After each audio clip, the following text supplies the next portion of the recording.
The SAVE Act is being sold as a modest housekeeping measure.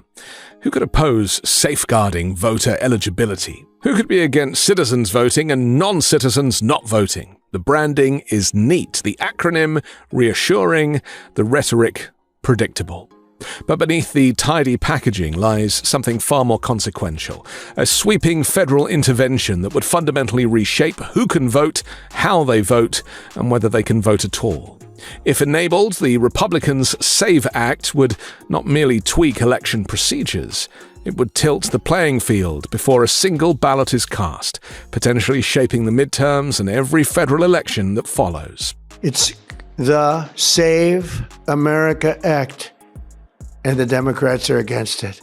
I heard one of them say, "We will stop the Save America Act." No, we're trying to save America.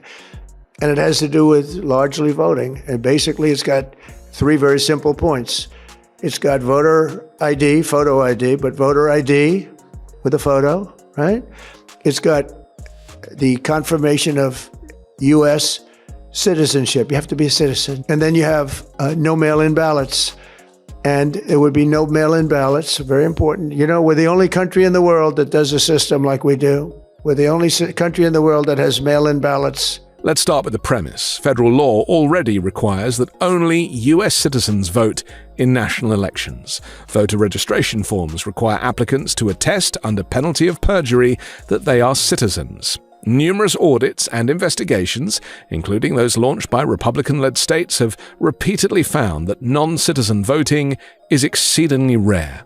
It is not a systemic problem, it's a talking point in search of data. The SAVE Act proposes to fix this near non-existent problem by imposing strict documentary proof of citizenship requirements nationwide. To register, Americans would need to present a passport, a birth certificate, or similarly specific government documentation. In addition, voters would have to show a narrow set of approved photo IDs at the polls. States would be required to share voter data with the Department of Homeland Security to verify citizenship status. The rules would take effect immediately or within a short time frame. On paper, this sounds procedural. In practice, it would be transformative. More than 21 million American citizens do not have ready access to documentary proof of citizenship. Roughly half of Americans do not possess a passport. Millions lack a physical copy of their birth certificate. Replacing lost documents costs time and money and often requires navigating bureaucratic processes that can take weeks or months. For Americans living paycheck to paycheck, working multiple jobs, or caring for family members, this is not a trivial hurdle. Add to that the reality of name changes. Millions of married women do not have birth certificates that match their current legal names. The SAVE Act nominally provides a mechanism to resolve discrepancies, but that mechanism translates into additional paperwork, additional scrutiny, and additional opportunities for error or rejection. Every extra step reduces participation. That is not speculation. It is political science 101. The bill goes further. Some versions would require proof of residence in addition to proof of citizenship. Roughly 9% of Americans move within their state each year. Many do not update their driver's license immediately. A federal mandate demanding up-to-date documentation could block eligible voters simply because they haven't yet navigated the hell of the DMV. Are you getting the picture? Republicans want to make it much harder to vote. Democrats want everyone to vote anywhere and as easily as possible. The SAVE Act also mandates aggressive voter roll purges, every 30 days in fact, and that means that states would require to continually comb through the registration lists, comparing them against federal databases. Mistakes in voter roll maintenance are not hypothetical. Eligible voters are routinely removed due to clerical errors, database mismatches, or outdated information. Federal law currently includes a 90-day quiet period before elections to prevent last-minute purges.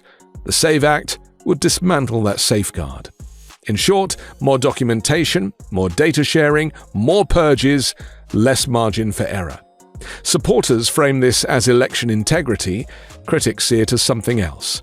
A federalized system that makes voting more cumbersome, more bureaucratic, and more vulnerable to partisan manipulation. The timing raises additional concerns. The bill would take effect quickly, even as states are already deep into preparations for upcoming elections. Election administrators, many of whom operate with limited staff and funding, would be forced to implement sweeping new verification systems without additional resources. That's not a recipe for smooth elections, it's a recipe for confusion, and confusion suppresses turnout. The requirement that states share voter data with the Department of Homeland Security has triggered alarm among election officials across the country. DHS databases are not infallible, citizenship records are incomplete, data mismatches are common. When states are pressured to purge voters based on